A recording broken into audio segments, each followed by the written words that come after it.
Good afternoon or evening or whatever it is, wherever you are. I'm Bob McKeown from the Fifth Estate at the Canadian Broadcasting Corporation headquarters in Toronto. And this is a Facebook Live chat on the Friday before Grey Cup Day in Canada, the day of the National Championship in Canadian football. And the topic of the day, the topic all week here has been the impact of concussions, repeated blows to the head on Canadian football players, and how it is translated into degenerative brain diseases in later life. Things like Alzheimer's, ALS, Parkinson's, and CTE, which is an anagram for chronic traumatic encephalopathy. Now, I've got a unique view, I think, of this in that I played 5 years of professional football in the Canadian League, and I suffered a whole range of concussions from mild to profound. And I am now seeing a lot of my former teammates and my dear friends literally die from these diseases. And the question, of course, is what is the link between repeated blows to the head, which we all got plenty of in the Canadian Football League, and brain damage in later life, brain damage that can result in dementia and death.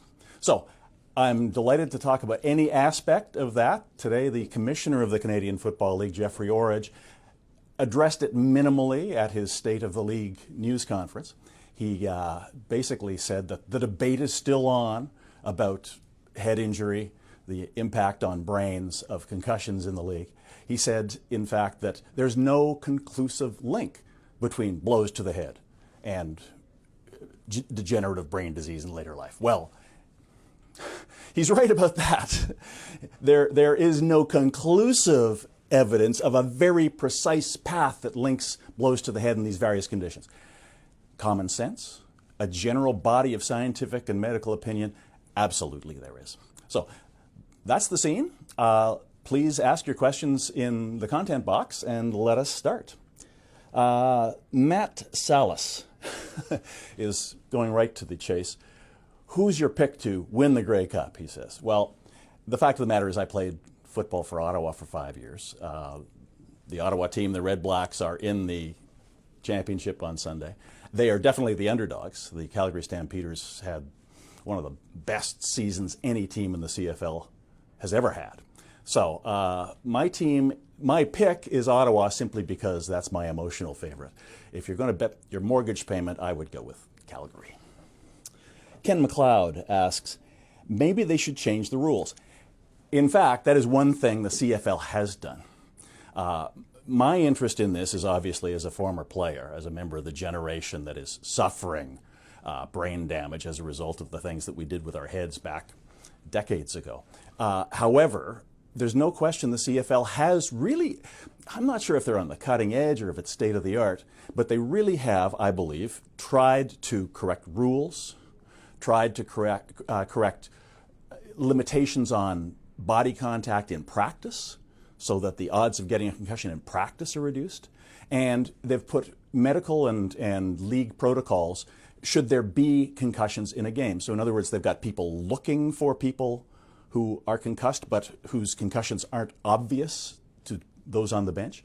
And then when you do have a concussion, they're putting in protocols as to how long you have to stay out of play or how long you have to stay away from practice or when it can be that you go back into the game again. That day, the next week, never. There's a wide range of possibilities. So in terms of the current players, I want to give the CFL the credit it's due. They are definitely doing health and safety measures to protect the current players. The problem is we had none of those. There were no rules to protect us. There was little medical and scientific evidence to direct what we did. So, and culturally, we ignored it as a problem. In a way, are we the architects, my generation, the architects of our own misfortune? Yes, of course. But that doesn't absolve, in my opinion, doesn't absolve the Canadian Football League of all responsibility for what happened to our heads in those days. All right, Mark Dinsdale says, very sorry to hear how personally these issues are touching you. Do you have fears relative to your own health? What advice would you give someone getting into a contact sport like football? Well, I'll address the last Mark first. I think this is an existential issue for not just the Canadian Football League, but for football from the peewees to the pros in Canada and the U.S. If I were raising my kids now, as opposed to over the past 20 years or so, I would take even with my background, I would take a good hard look at whether I really want them to play football because of all of this. Now, there are some improvements. On the other hand, the physics of the game remain the same. Force equals mass times acceleration. So people keep getting stronger, they keep getting faster. The collisions, though the rules may change and the protocols may change, the collisions are keeping pace. So in terms of my personal feelings, I have had friends die. I looked at the 5 Ottawa Rough Rider team pictures, the teams in which I played during the 70s, and I've counted 12 people who either have died or will die before long because of Alzheimer's, ALS, Parkinson's, and CTE. That's a horrifying statistic for me. So I look at the guys I'm close to now and I see what's happening to them. I know I did with my head and brain what they did with theirs. So obviously I ask myself, why, what's going on in here? It is just a matter of time before the same thing happens to me. So yeah, it's very much a personal thing for me. Brian Thomas, supposing a conclusive link is found, what would be the solution? Ban football? Well, I don't think there's any doubt there is a link. Now, I don't know how you want to define conclusive, but when Jeffrey Orridge, the commissioner today, stood up at his State of the League news conference and said there's no conclusive evidence, he reminded me of those American tobacco company executives who went before Congress and they all put their hands in the air and they swore to tell the truth and nothing but the truth. And then they all swore that they didn't believe there was a link between cigarettes, or that there was a link between cigarettes and cancer, or that cigarettes were addictive. And it didn't ring true then. And to me, at least, having seen this and feeling this the way I do, it didn't ring true to me today when the commissioner said there's no conclusive link. So if there is a conclusive link, I think it's going to be a big problem. And I think we have to assume that there is a link. So what do you do? Well, right now, my emphasis is on the guys who are my generation, who didn't have these protections and who are suffering from these degenerative diseases. I'd like to see the Canadian Football League start by acknowledging there's a problem. They haven't done that. And until, it's the old saw, until you realize there's a problem, you can't begin to address it. There's now a $200 million lawsuit on behalf of some players in the CFL claiming the league withheld important safety and medical evidence from them, so they didn't know the true dangers of playing football. I hate to see anything like that could ultimately affect the league. And in a league, a gate receipt break-even league like the Canadian Football League, a $200 million lawsuit is just existential. It is a threat to the continuation of the CFL.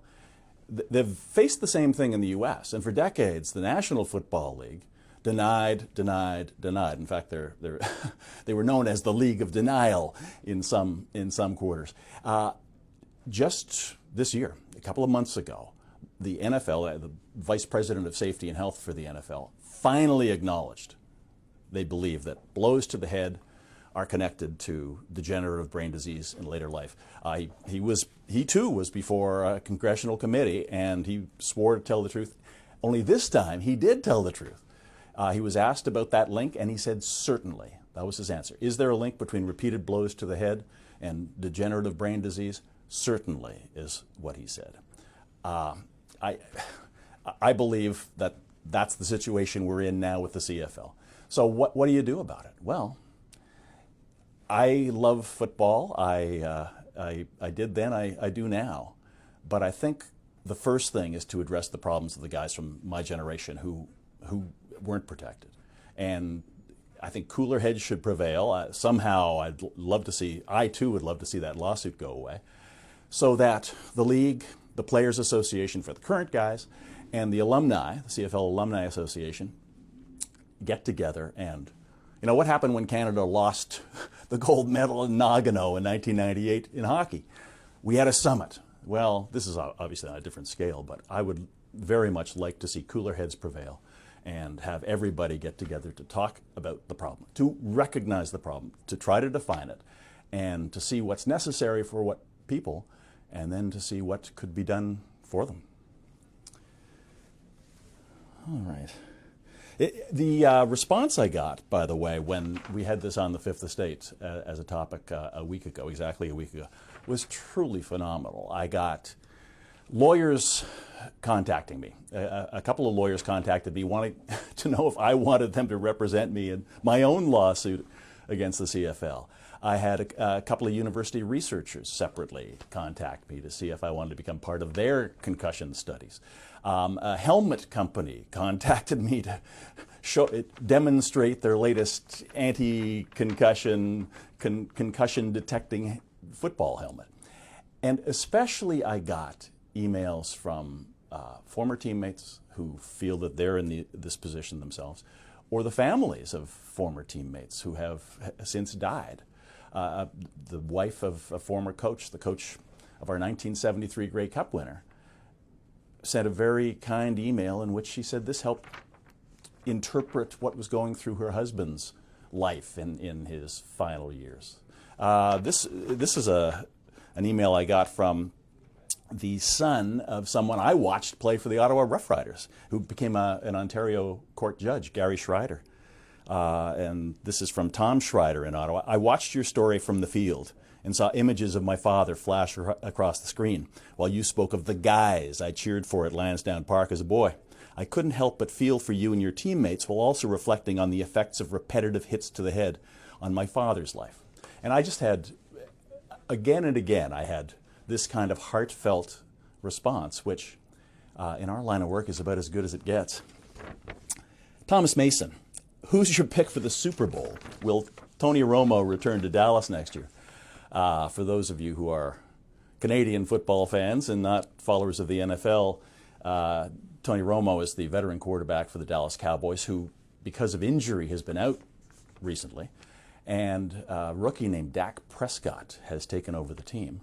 And as of Thanksgiving Day, yesterday, they have won 10 games in a row, which for the Dallas Cowboys, a very accomplished NFL franchise, is a record.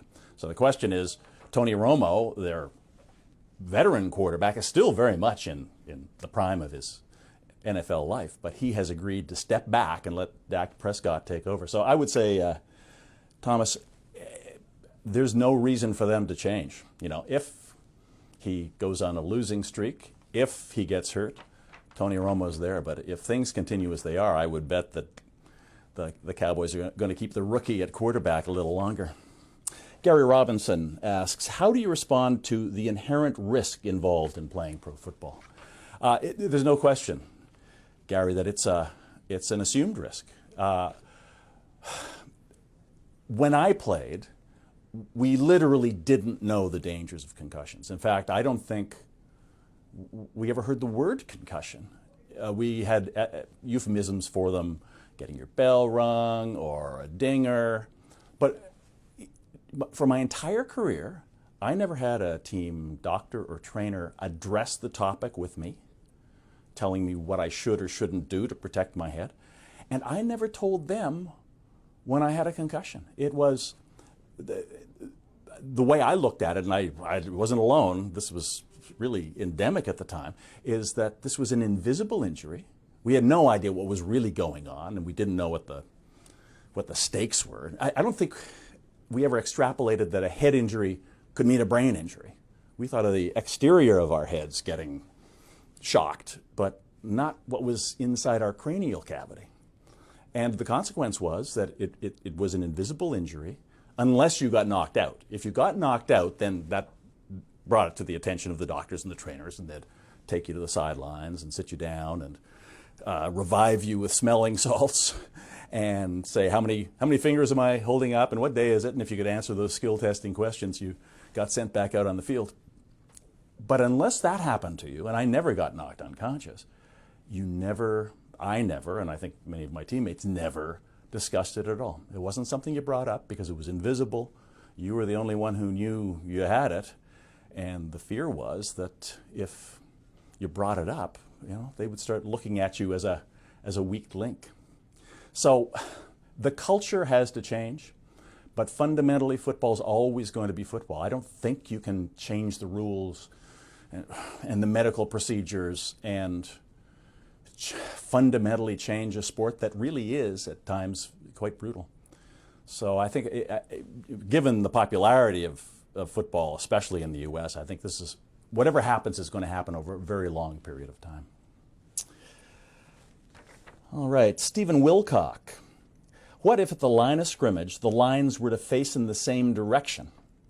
Defense would have to turn 180 degrees in order to seek contact. Clipping penalties enforced, well, that's penalties for hitting somebody from behind, particularly for the offense, because the essence of football is repeated blows to the head and upper body. I actually hadn't thought about that, Stephen. That's an interesting concept. I mean, in sports like rugby, you don't have two opposing lines as much as you've got sort of people in a different sort of oval shape facing each other. It could be that kind of radical thinking has to go into football. But certainly, for all the reasons I've been discussing here, football is not an institution that accepts or welcomes change. And I think that kind of thinking outside the box or outside the line of scrimmage might be a difficult sell, but it also might be a necessity at some point in time. Lorraine Scott asks, have you at this point showed signs of what may be going on in your head or nothing? You get to my stage of life, having played pro football, and you go, well, how much of this is age appropriate? How much of, the looking for facts, the losing my keys kind of thing is simply, just the way of the world for people of a certain age. At this point, I am happy to say I have not seen decrepitude sink in. I have a job that challenges me. I do a lot of reading. I do writing. I work on deadlines. I travel a lot. I meet interesting people. There's a lot there to keep me interested and curious and aware, I think. Certainly, though, again, seeing what's happened to some pals, and I just came from a luncheon, a CFL alumni luncheon for Grey Cup week in Toronto, and I sat next to one of my former teammates who actually was in our piece. If you go to the Fifth Estate website at cbc.ca or our YouTube channel, you'll see Jerry Soupy Campbell, one of the great players in CFL history. He was a 7-time All-Canadian linebacker in the Canadian Football Hall of Fame. And I first noticed Soupy was forgetting important things. We had a beer at his favorite bar on King Street in Toronto, and I thought I was being magnanimous, and I said, Soup, I'll put you in a cab and send you home. And he got in the back seat, and I knocked on the window and told the driver to take him where he wanted to go, and Soupy didn't know his address. And now, until very recently, he's known my name. He knows I have to do with his football career, and he knows we have a great time when we get together because I talk about it. But the last time when we visited him to put him on video for the Fifth Estate piece, and today when I sat next to him at this alumni lunch a week or 10 days later, I don't think he no longer says Bobby the way he did for so long. Now he says bro as he hugs me. And I think that's his coping mechanism. He knows I'm a pal, but he's forgotten my name. And actually, when we were at Soupy's house, in his wife Kim is terrific. I mean, there are a number of my friends who are in assisted living or worse, locked down public facilities because they can't be on their own or they can't really be around their family at this point. Soupy's very fortunate in that his wife Kim retired from her job at Rogers to stay with him 24/7. And if she didn't, I think it's quite plausible that he wouldn't be able to remain at home. But in their kitchen, there's a note on the wall which says, Kim wife. And it's a reminder to Soupy as to who she is, because sometimes these days he forgets. So I haven't seen that happen, and I'm, knock on wood, I'm hoping it won't happen. But look, I know what the odds are. It could. All right, Chuck Wilson. So there's a $200 million suit against the league, and yes, the league does owe past players something. However, $200 million would kill the league. How does that square off? Yeah, there's no question. In the U.S., after finally acknowledging the link between blows to the head and brain damage and brain illness in its players, the league signed off on a settlement with about 4,000 former players on exactly this issue. And the settlement was for about $1 billion. Now, the NFL is, I guess it must be the richest sports league in the world. It generates about $15 billion revenue a year. So $1 billion is 1/15. $200 million in Canada is effectively the total revenue the league brings in every year in a good year. So proportionately, it's 15 times more money than the NFL had to absorb, and could. The NFL could do it. The CFL can't do it. You know, a tenth of that, $20 million, would be horrible. And one of the other issues here is, it is my understanding that the NFL is more of an entity, a corporate entity as a whole, whereas each of the 9 franchises in the Canadian Football League are incorporated separately. And therefore, to actually make these teams pay would be practically more difficult. But, you know, if you got down to trying to make teams play, it would mean that there had been an adverse verdict in court, and that would be very bad news for the CFL. So, and that's really why I believe there has to be a meeting of the minds here. There has to be a consensus between the league, the Players Association, and the alumni. Rad Gulati says, thanks for your great work on the Fifth Estate. You're welcome. Do you have any regrets about playing pro football? No, I do not. When I grew up in Ottawa, if you'd asked me when I was 5 and in kindergarten what I wanted to be when I grew up, I would have said I want to be a writer like my dad. My father was a longtime journalist, made films, worked for the CBC and TV and radio. And I want to be an Ottawa Rough Rider, which was my hometown team. I went to my first Ottawa game when I was 5. I can still name, literally, each and every player on the 1960 roster that beat Edmonton for the Grey Cup. I eventually was on the 1973 team that beat Edmonton for the Grey Cup. And I have season tickets. I was in the park last Sunday to see Ottawa beat Edmonton to get to the Grey Cup.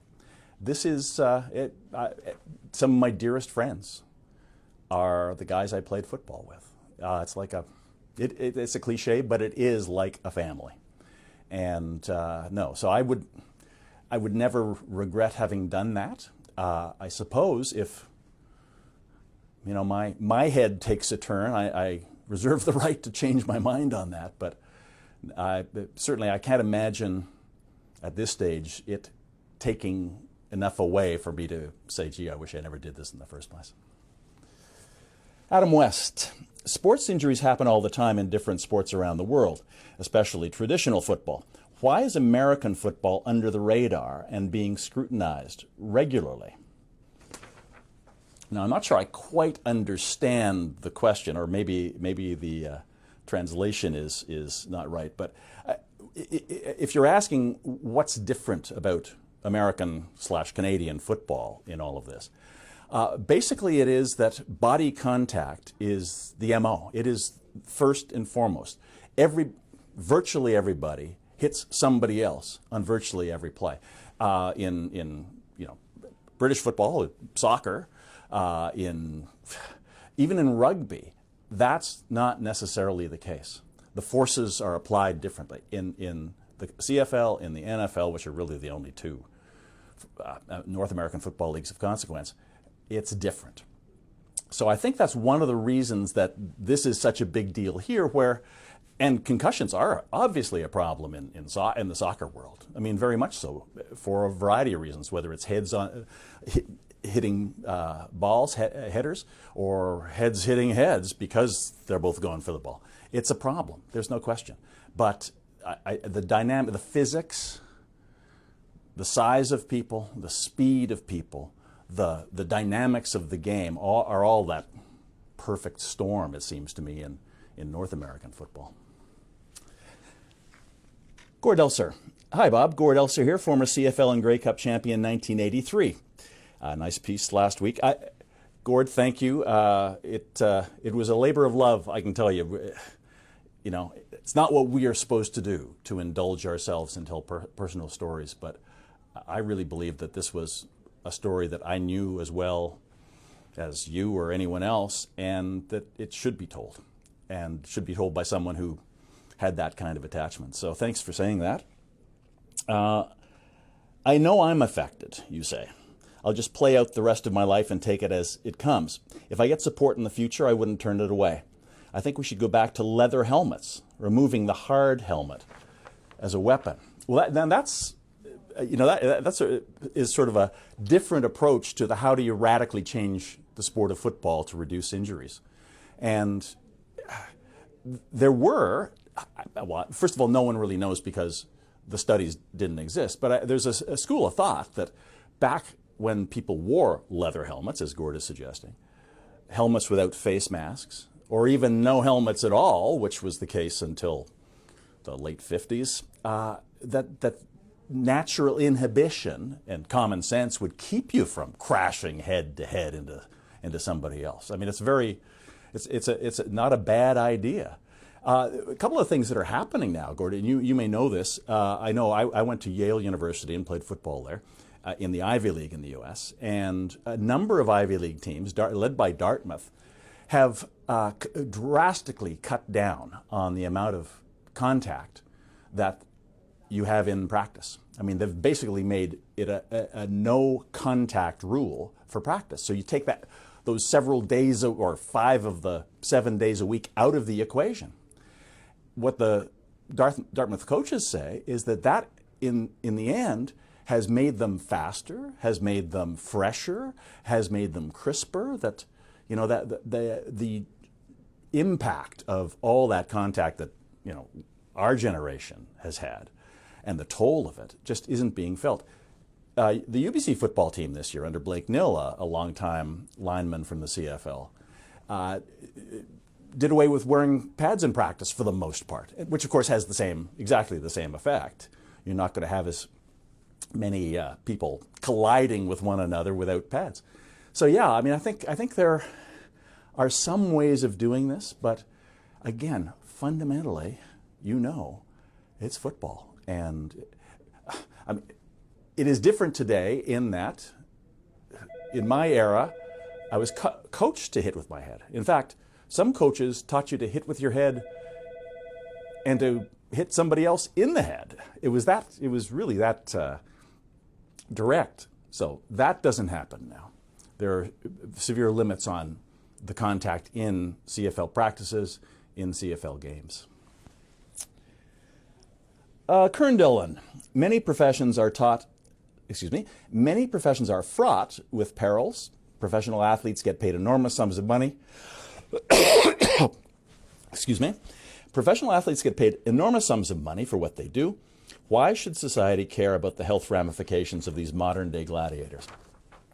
And look, I'm not arguing that anyone's being taken advantage of here. Certainly, I think in our day, there was more of a sense that it was a game as opposed to the kind of business it is in the National Football League. We made working class wages. But, you know, actually back when I played in the 70s, we made wages that were effectively the same as those in the NFL. I was on the Players Association for the Rough Riders, and every year we'd go to the CFLPA meetings and we'd have the salary surveys that showed our salaries in Canada and the NFL salaries in the US.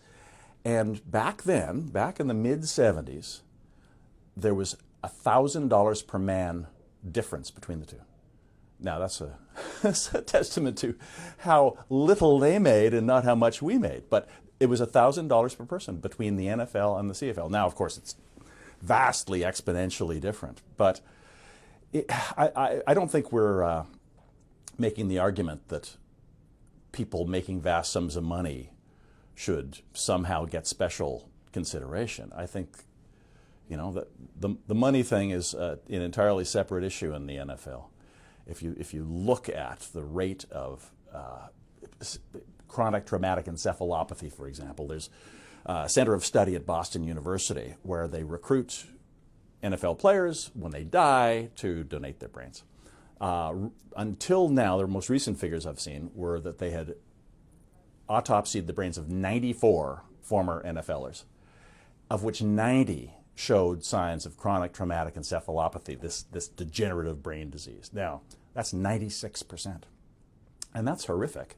So whatever these guys are making, I don't think you can argue that it doesn't matter, that they should be allowed to be gladiators and get eaten by the lions.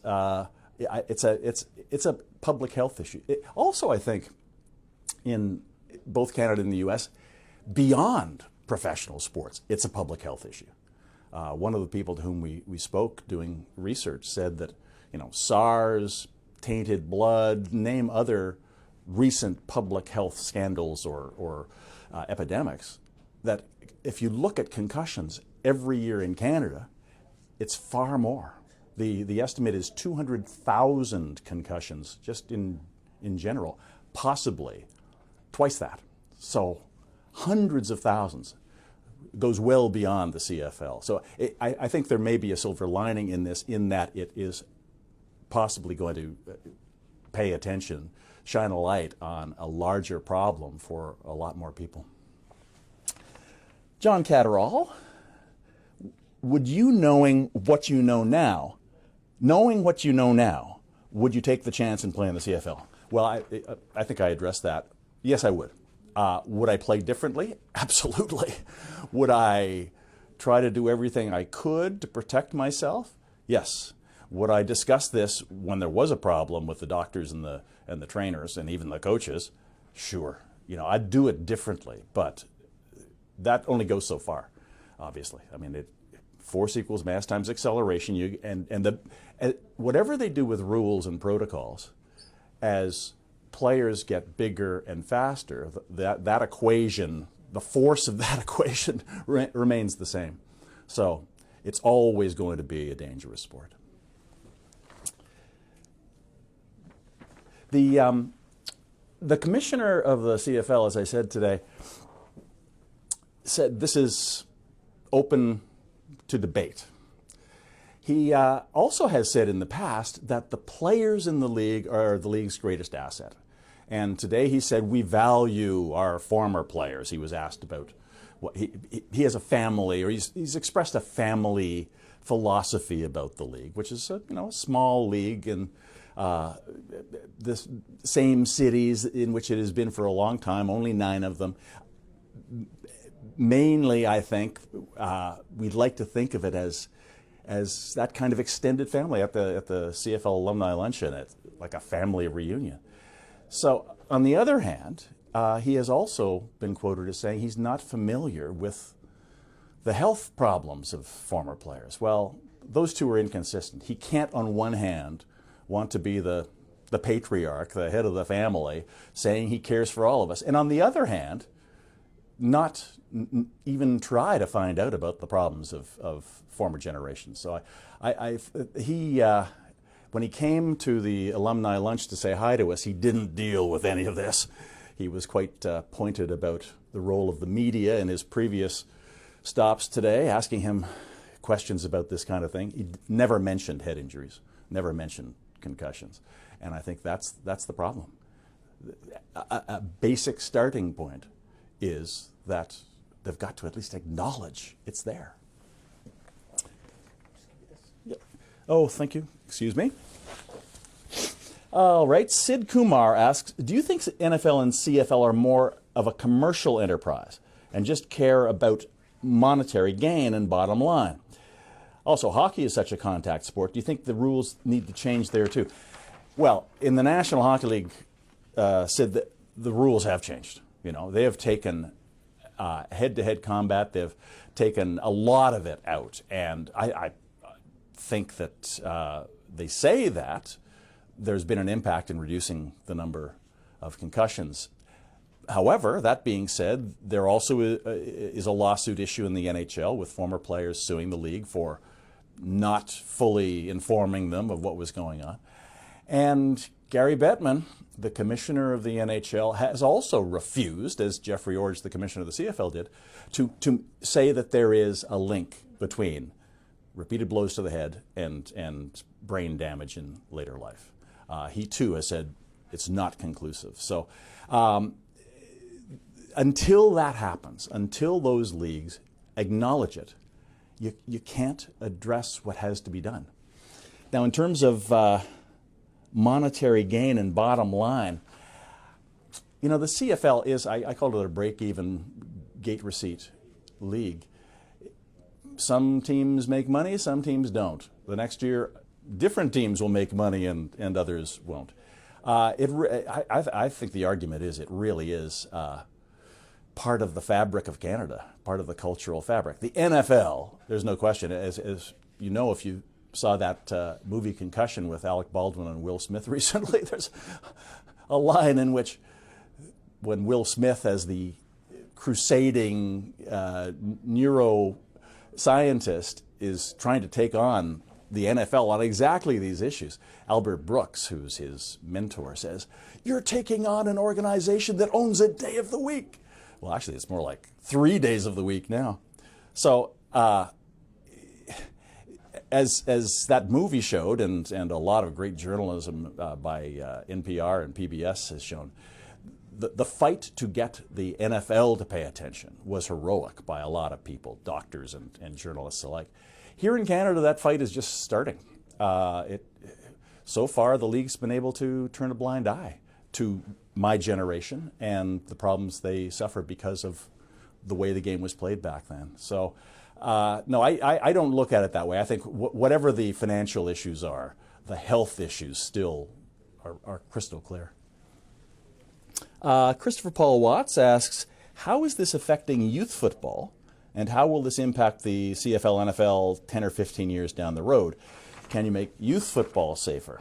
Well, I think there are a lot of ways to do that, simply because kids just want to get out there, at the beginning of their football careers at least, just want to get out there and run around. Now, one of the big problems has been in football that coaches and parents are often the ones who want to push their kids into the sport in a way that would get them the college scholarship or ultimately a place in the National Football League or the CFL.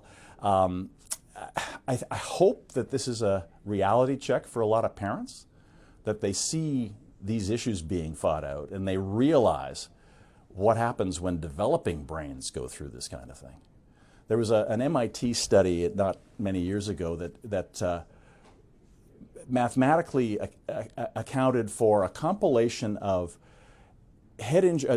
blows to the head, significant blows to the head, in someone who starts playing football at the age of 8 or 9 in Pee Wee, goes through high school, goes through college, and plays 5 years of professional. Now, that's a very select group of people, but it was astounding.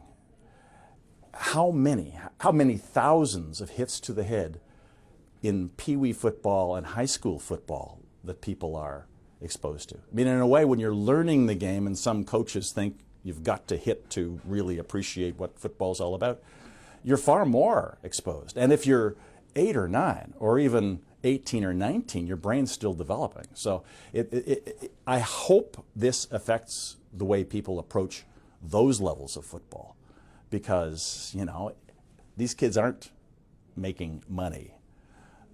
Their parents aren't making money from their kids playing football. And I think it's just if we can insert a cultural change at that level, perhaps, maybe, I'm not saying this with much conviction, it can make a difference at the other end. But, you know, by the time you've gone through the system and you're playing in the CFL or the NFL, especially the NFL, there's so much is at stake.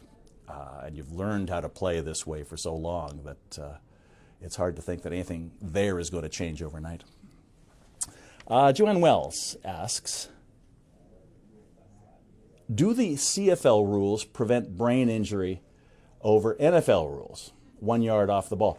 One of the fundamental differences between the Canadian Football League and the National Football League is that the line of scrimmage in the NFL is right on the ball. So if I'm the center, as I was in college, playing American rules, the man opposite me is right on me.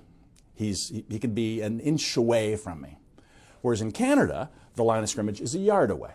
So now, I would suggest that the American rule makes that kind of collision less forceful because you don't have as long a distance to go to gain acceleration of your brain before you smash into another helmet. So, arguably, that could be another rule change. Now, actually, one of the underestimated differences in the rules between Canadian and U.S. football is that in the U.S., when the ball is snapped, only one member of the backfield can be in motion, moving, and that has to be parallel to the line of scrimmage. So you've got somebody moving along the line of scrimmage, but not towards the people on the other side of it. In Canada, everybody in the backfield can be in motion when the ball is snapped, and everyone can be moving towards the line of scrimmage, which means by the time they hit the line or the linebackers or the defensive backs, they've got much more momentum. They've been accelerating for perhaps 10 yards. So that's one way in which the Canadian Football League, just two ways in which the Canadian Football League, by rule, may be definitively more dangerous. Now, that would require a lot of study. Jamie Garcia, you mentioned in the past when players weren't wearing equipment, common sense kicked in and possibly the head injuries were fewer. How does football compare to rugby? And how feasible is it for the North American game to transition to no equipment? Well, again, feasible is one thing, likely is another. Maybe the kind of summit that I was talking about, the kind of summit that Canadian hockey went through back in the late 90s, where they looked at every aspect of the sport, whether it be training, whether it be the rules, whether it be practices, everything. If that sort of thing takes place in Canada, let us say, because I think that's much more likely than in the U.S., all of those things would be looked at. To take football equipment out of football, that's a cultural bridge too far, I think. I can't imagine getting the political capital to do that. But I think what would be really interesting is to have some sort of study, some sort of experimental program where you do look at these things. Remember in hockey when they were trying to get clutching and grabbing out of the NHL, they had a whole bunch of different rules that they tried out in the American Hockey League, the lower pro level, whether it be fiddling with the size of goalie equipment or what kind of contact you could have against somebody. I think it's worth looking at anything here because any little change is potentially going to make a big difference to somebody's health. Brendan Sturgeon, any plans of doing a documentary on the history of Canadian football? No. The definitive documentary series on Canadian football was done a couple of years ago. Actually, the last time the Grey Cup was in Toronto, which was the 100th anniversary of the Grey Cup in 2012. The our friends and competitors over at TSN did a great job. They did a series of documentary films which were spectacular, not only about the history of Canadian football, but about the great stories of people within the game, and especially the Americans who've come to Canada, and in some cases, and in many cases, stayed. But just the combination of history and people and the culture of Canadian football, you know, I couldn't imagine doing a better job. So I respectfully declined to take that on. Jay Pritchett. Oh, all right. Jay's calling. Do you think Romo could ever come to the CFL for publicity? No. I think Tony Romo is out of the price category of the Canadian Football League, Jay. There was a day when quarterbacks came up to Canada to get more money. Joe Theismann is a great example. He was an All-American at Notre Dame, drafted by Miami Dolphins in the National Football League. He came to the Toronto Argonauts for a number of years before going back to star for Washington and win a Super Bowl. But the finances then were so different. He was offered $40,000 a year. It sounds ridiculous now, by the Miami Dolphins, and Toronto paid him $100,000 a year, which, you know, neither of which would be a fraction of the minimum salary in the National Football League. Also, I think there's something about being the eminence grise as a quarterback for the Dallas Cowboys that would be hard to beat in the CFL. Nice thought, though. Dave Foley, this is a proposal right now from some provincial-level football organizations to limit the number of actual games that a kid can play in. I can't remember for sure, but the game count is pretty small, like a dozen in a year or something. A dozen football games is a lot in a year. You know, if you look at U.S. colleges, I know in the Ivy League, which is a de-emphasized form of U.S. college football. When I played, Ivy League football was Division I. We were on ABC on Saturday afternoons, and we had a 60,000-seat stadium that we could fill, and we had 10 coaches. These days, but we had 9 games a season because it was considered just not physically feasible to put younger players in a position of having to play more. It is true that in the Canadian Football League, I think when I started it was 14 games, and it was 16, now it's 18. That's a lot for kids to play. And I think by limiting the number of games, you're also limiting the number of practices, and therefore you're trying to control the opportunity to have hits to the head that would cause injury.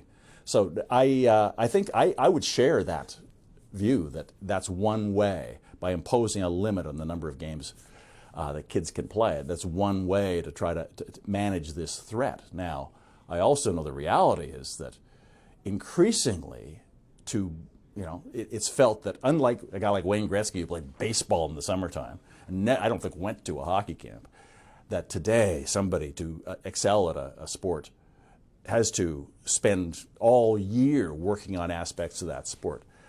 In terms of contact in football, that's a bad idea. Joanne Wells, Canadian sports media publicly voice they know nothing about the CFL. Do you believe the Canadian sports media share blame for the woes of the CFL? Well, I guess it depends what you're talking about in terms of woes. The Grey Cup in Toronto this year, has been challenged. There's no question.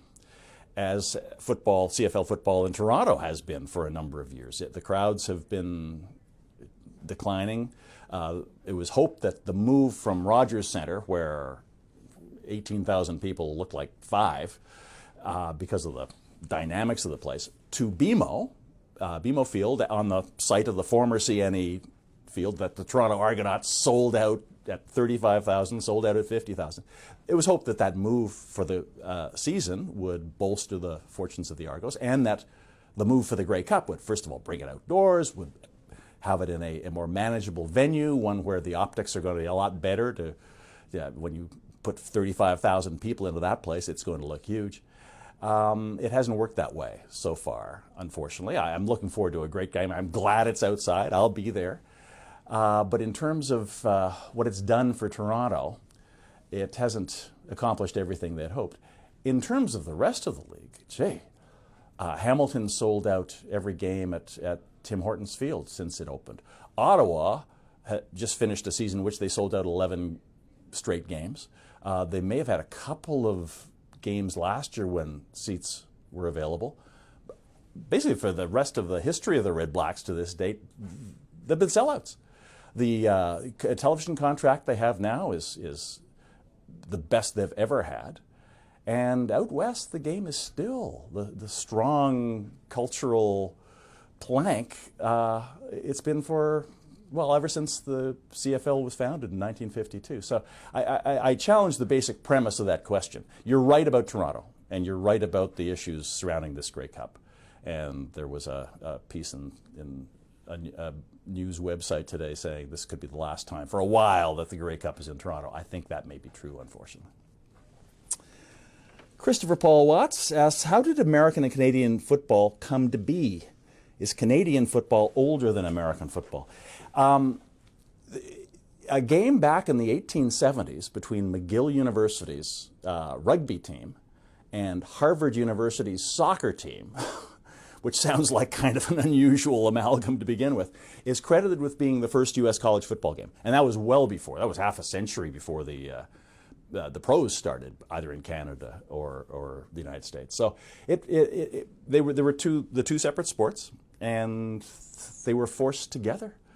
And then over time, tackling in the way that it is allowable in rugby, but obviously not in soccer, and eventually the forward pass, those things became part of it as well. But that was the first game was, I think it was 1874 between McGill and Harvard. That's credited with being the beginning of it all. And I'm told we have time for one last question. And I'm looking forward to it. You can tell that I am not only a former player, but a fan of the league, of the sport, but I also know that there are flaws. And I seriously hope that I can help at least come to grips with, for the CFL to come to grips with what they are faced with and how it might be done. Sam Smith asks, now that adults playing sport have the facts, why would they deliberately and willfully continue to put themselves at risk even after experiencing several concussions? Well, the fact of the matter is, after experiencing several concussions, you would probably not be allowed to play or get anywhere close to several concussions. I mean, this is really being taken seriously now. There are a number of people, young, outstanding, potentially great young players in the NFL who have stopped playing after a year or two, which is, given the amount of money that's available there for a good young player, it's impressive. I think that there will be people who are like that. If you play in the Canadian Football League today, the average salary is $70,000. You only play for a very short period of time. The vast majority, a staggering proportion of the people who play college football never play professional football. It's just a high, narrow pyramid, and maybe some would say good. This is a crucial time for the sport. It's a crucial time for the Canadian Football League, and I just hope that cooler heads, more common sense, and an honest appraisal of what the risks are can take place. Anyway, thank you all for this. I'm going to go find some of my old football pals and have a beer. Enjoy Grey Cup weekend. Bye-bye.